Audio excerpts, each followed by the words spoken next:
ছেলের চরিত্র ঠিক আছে কিনা, ছেলের কর্ম কিনা, কিন্তু এই ভাতিজার ভিতরে একটা গুণ নাই। এই ভাতিজার এক নাম্বার যেখানে মারামারি সেখানেই হোক, যেখানে বদমাইশি ওখানেই হোক। এই পৃথিবীর কোনো ভালো বাবা তার মেয়েকে এরকম লক্ষ্যে তাকে তুলে দিবে না। কি বলে দিবে? বলতে মেরে টুকরা করে গানে ভাসিয়ে দিব, তাও তোর কাছে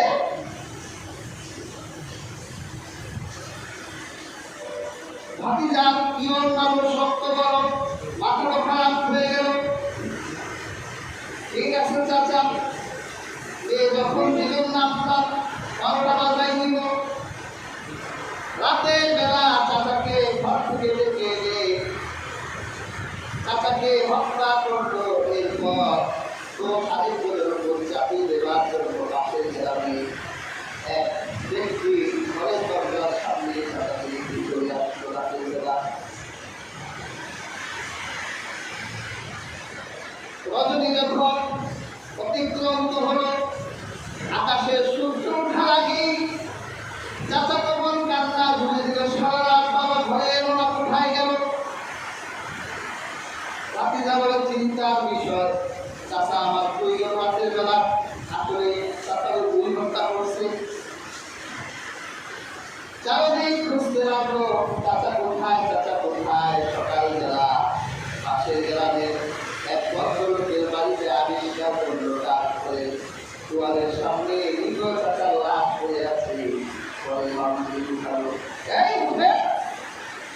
আমার চাচাকে কে হত্যা করলো? আপনারা অন্যায় করলো নিজে, দোষ চাপাই দেয়,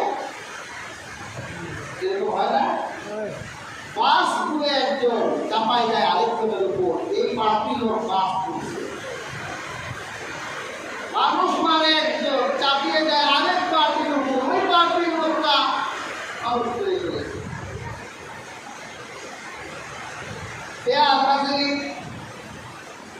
ওই এলাকার মানুষগুলো সব হতভম্ব হয়ে গেল। এই লোকটাকে করে মেরে করে রাখলি কেন? ভদ্রলোক বলে না না, আমি জানি না, আমি তো জানি না, আমার ঘরের সঙ্গে লাশটা কে রেখে গেল।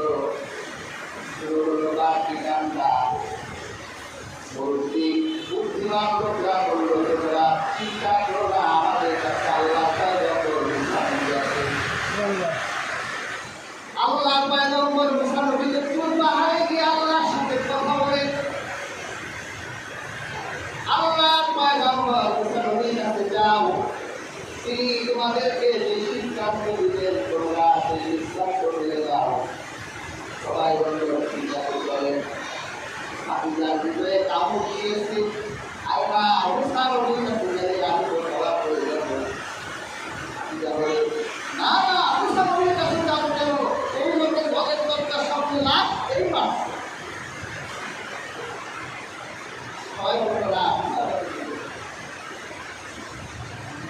আল্লাহ পয়গম্বর মুসার কাছে গেলে আল্লাহ পয়গম্বর মুসা আল্লাহর সাথে যখন পাহাড়ে লাইভ কথা বলছিলেন, আল্লাহ এই রকম এক ঘটনা আমার কাছে নালিশ এসেছে। আল্লাহ পাক বলে, ও মুসা যাও, স্ত্রীকে তাদেরকে বলো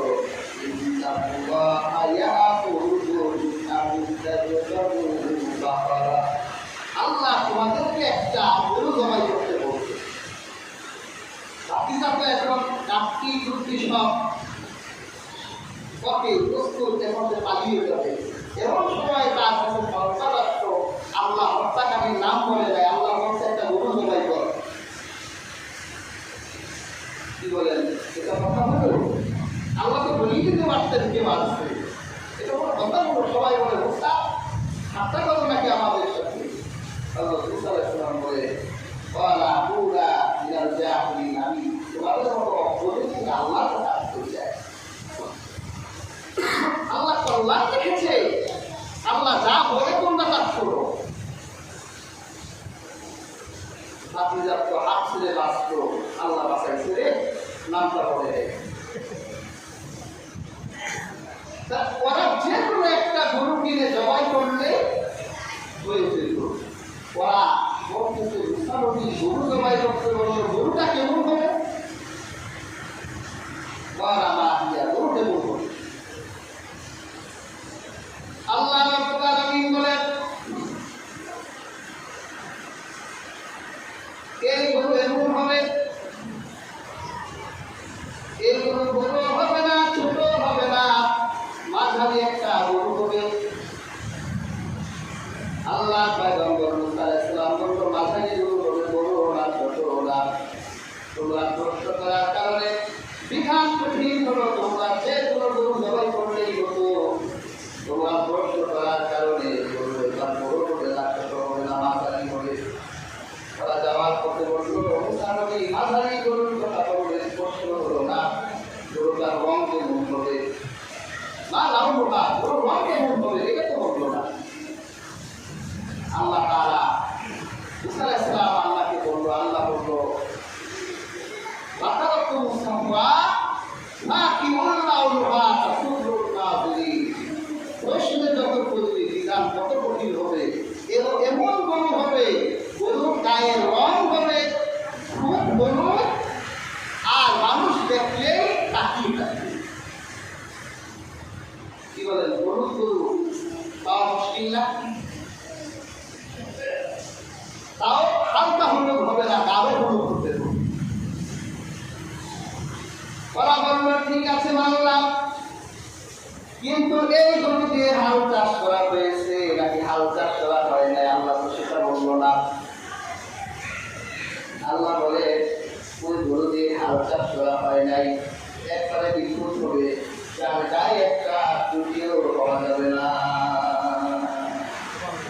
বিধান যত, প্রশ্ন যত, বিধান তত কঠিন।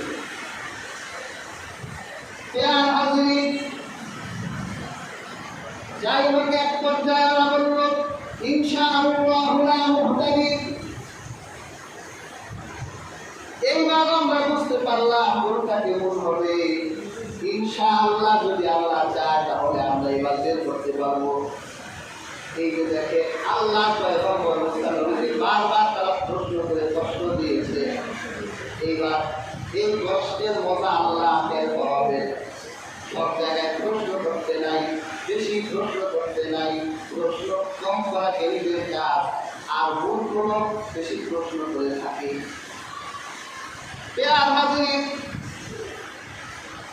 আল্লাহ রাব্বুল আলামিন তাদেরকে এবার গরুর সন্ধানে বের করলেন। ওরা এই গরুটা পেল, 40 বছর ওদেরকে ঘুরতে হলো, একটা মিললে আরেকটা মিলে না। আল্লাহ 40 বছরে কি করলেন? মুফাসসিরগণ এই আয়াতের ব্যাখ্যায় লিখেছেন, বনী ইসরাঈলের মধ্যে একটা দম্পতি ছিল, যারা আল্লাহওয়ালা মুত্তাকি মানুষ ছিল, তাদের ঘরে একটাই সন্তান ছিল। নাবালিগ অবস্থায় বাবা মৃত্যুর বিছানায় শুয়ে গেলে স্ত্রীকে বলল, তোমাদের জন্য কিছু রেখে যেতে পারলাম না, তবে আমার গোয়াল ঘরে একটা বাছুর আছে, নতুন পণ্যের, আমার ছেলের জন্য এই বাছুরটা রেখে গেলাম। এই বাছুরটা যাতে লালন পালন করে বড় ছেলেটা বিক্রি করে। এই কথা বলে ওই লোকটা মারা গেল। ওই ছোট্ট আমাদের সন্তানটা ছিল মা ভক্ত ছেলে। এ আঘাতেরই মনে রাখবে, এই পৃথিবীতে যে ছেলেগুলো বাবা মার ভক্ত হয়, বাবা মার আদেশ অনুযায়ী চলে, আল্লাহ পাক কোনোদিন তাকে বড় কোনো মুসিবতে ফেলেন না। যত কঠিন বিপদে পড়ুক না কেন, বাবা মা দোয়া থাকার কারণে আল্লাহ উদ্ধার করে দেন। আমরা তো বাবা মা থাকতে বুঝি না, পাই না, একটু আদর করে আব্বাও রাখি না, মাও রাখি না। মনে রাখছি তোমার একদিন স্বাদ হবে, একটা আব্বা বলে ডাকতে স্বাদের মানুষ তুমি দিতে পারো। তোমার স্বাদ হবে একদিন মা বলে একটা ডাকতে, কিন্তু তোমার স্বাদের মানুষ পাবা না। থাকতে কদর করো, মায়ের ভক্ত হও, বাবার ভক্ত হও, বাবা মা যেভাবে বলে ওভাবেই শোনো। তোমার বাবা মা তোমার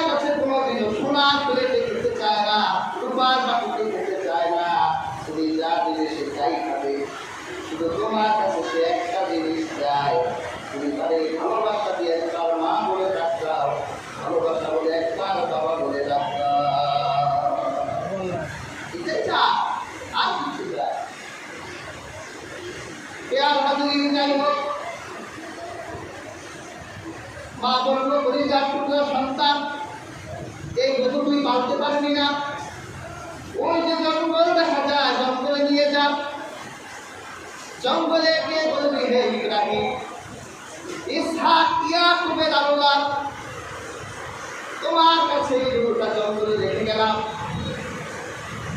যা যা এই কথা বলবি, মায়ের কথা অনুযায়ী বাছুরটা দিয়ে ছোট্ট ছেলেটা জঙ্গলে গেল। তো ইব্রাহিম ইসহাক ইয়াকুবের রব তোমার মানে আমি গরুটা রেখে গেলাম। আমি 40 বছর পর মা বলল, বাবা তোমার তো বড় হয়ে গেছে, তোমার তো সংসার দরকার, তোমার তো দরকার, টাকা দরকার, যাও তুমি জঙ্গলে যাও, গিয়ে বলবে, হে ইব্রাহিম, ইসহাক ইয়াকুবের আল্লাহ আমার গরুটা ফিরিয়ে দেন। সুবহানাল্লাহ, সুবহানাল্লাহ। কার কাছে রেখে গেছে? জঙ্গলে গিয়ে ওই যে বিষয়টা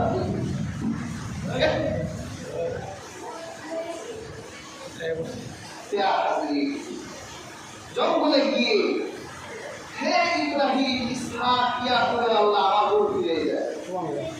একটা গরু আসতেছে, গরুটা হলুদ বর্ণে, কালো হলুদ, হালকা হয়নি, গরুটা বৃদ্ধও না, গরুটা কচিও না, একেবারে আমরা যেরকম 40 বছর আগে বলছিল ওইরকম একটা গরু চলে আসে।